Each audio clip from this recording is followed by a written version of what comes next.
Cha. I'm President of Geopolitics and Foreign Policy here at CSIS. And I'm here today to present some new research we have on the establishment of Chinese structures in the waters between South Korea and China.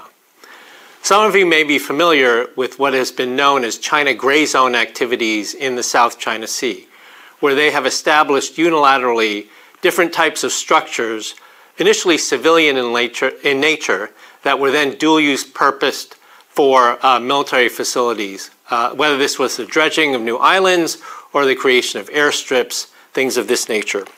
And the concern now is that China is embarking on similar sorts of activities off the waters of the Korean Peninsula. This is in particular in an area known as the PMZ, or Provisional Maritime Zone, between South Korea and China.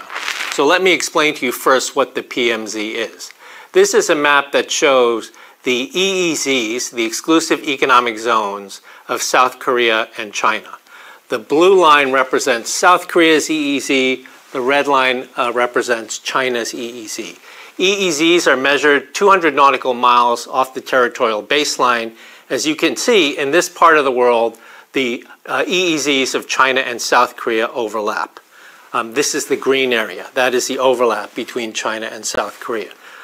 In 2001, the Chinese and the South Koreans reached a bilateral agreement to establish a Provisional Maritime Zone, or PMZ, in this area.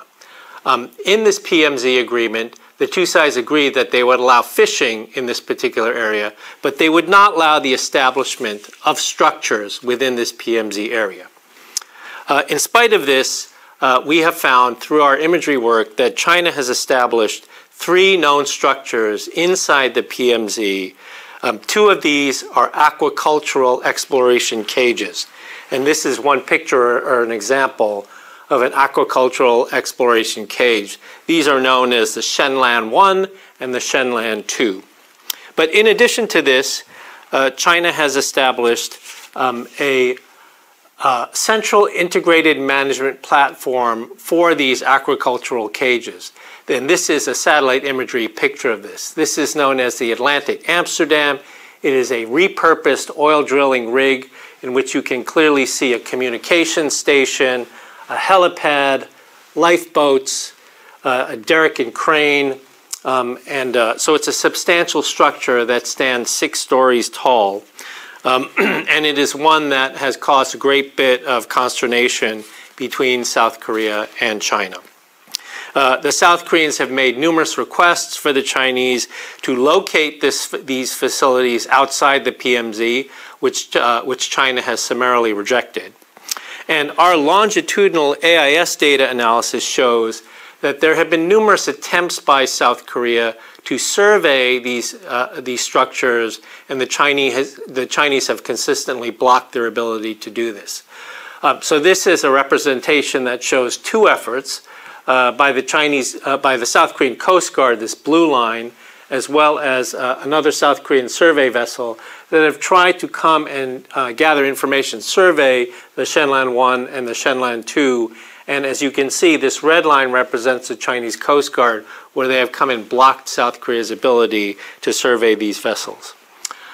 China has also unilaterally declared no sail zones within the PMZ that has raised protests from South Korea. The dangers here with regard to this current situation are obvious.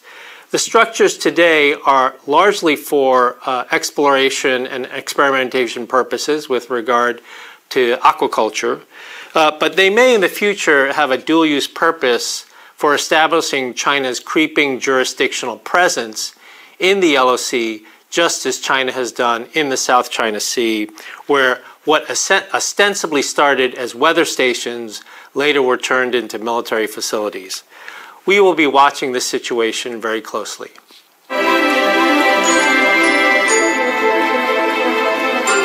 Very closely.